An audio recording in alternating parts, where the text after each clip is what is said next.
Hello दोस्तों, स्वागत है आपका हमारे चैनल फिजिकल फ्यूजन पे, जहां हम आपके लिए लाते हैं पर्सनल फाइनेंस रिलेटेड वीडियो। तो आज का हमारा टॉपिक है एनएससी वर्सेस बीएससी, जहां हम आपको इस वीडियो में पूरी तरह से समझाएंगे एनएससी और बीएससी का फुल कंपैरिजन। तो चलिए चलते हैं आगे। एनएससी और बीएससी ये दो स्टॉक एक्सचेंज है हमारे इंडिया के, दोनों ही अपने आप में बहुत जाइंट है। क्या आप जानते हैं कि आपके फाइनेंशियल फ्रीडम के रास्ते में एनएससी और बीएससी जैसे स्टॉक एक्सचेंज का क्या रोल है?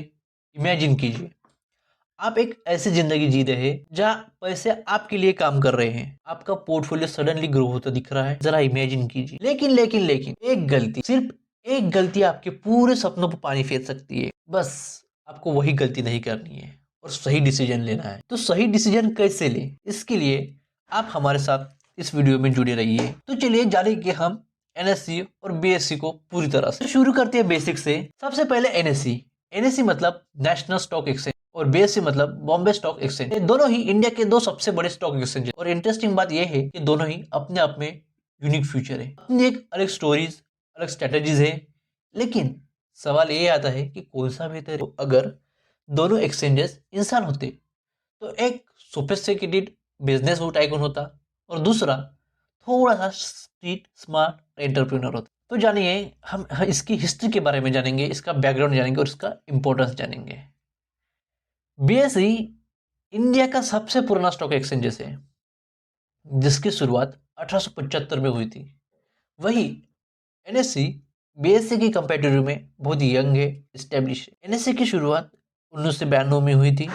हिस्ट्री के पर्सपेक्टिव से जानेंगे हम, तो बीएससी एक लेगेसी एडवांटेजेस मिला है, पर एनएससी ने टेक्नोलॉजी, ट्रांसपेरेंसी और इफिशिएंसी के मामले में अर्ली लीड ले ली है।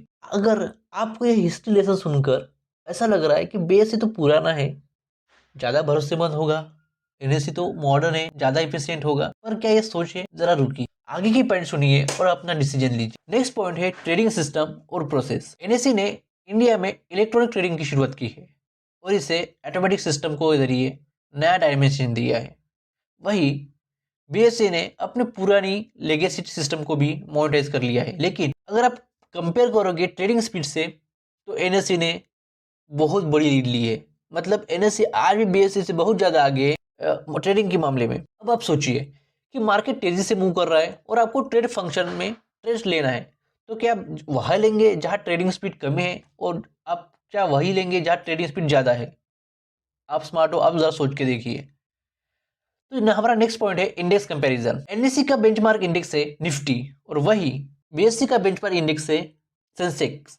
निफ्टी में इंडिया की टॉप 50 कंपनी आती है और वही सेंसेक्स में इंडिया की टॉप 30 कंपनी आती है। ये दोनों ही इंडेक्सेस हमारे इंडियन इकोनॉमी की हेल्थ और रिप्रेजेंट करती है। उनका फोकस थोड़ा थोड़ा अलग है, लेकिन उनका मकसद तो एक ही है। तो सवाल ये आता है कि निफ्टी 50 को डाइवर्सिफाइड एडवांटेज है या सेंसेक्स का लेगेसी वैल्यू, आपके लिए कौन सा सही है? तो चलिए आगे देखते हैं। हम देखेंगे अब मार्केट शेयर और लिक्विडिटी। एनएससी में ट्रेडिंग का 90% शेयर है, यानी ज्यादातर ट्रेडिंग एक्टिविटी हमारे एनएससी पे होती है। वही 10% ट्रेडिंग सिर्फ बीएससी पे होती है। बीएससी का ट्रेडिंग शेयर है वो बहुत कम है उसमें कुछ, लेकिन उसमें भी कुछ ऐसे सेगमेंट है जहाँ पे यूनिक है। अब आप इमेजिन कीजिए कि अपनी सेविंग का एक ऐसा हिस्सा जो आप इन्वेस्ट करना चाहते हैं, आप वहाँ इन्वेस्ट करेंगे जहाँ लिक्विडिटी है, कि वहाँ नहीं जहाँ रिस्क ज़्यादा है, लिक्विडिटी नहीं है? जरा सोचिए आप। अब हम बात करेंगे ब्रोकरेज चार्जेस या कॉस्ट पे। जनरली एनएससी और बीएससी के बीच ट्रांजैक्शन चार्जेस में थोड़ा फर्क हो सकता है, लेकिन ये फर्क ब्रोकर और वॉल्यूम पर भी डिपेंड करता है।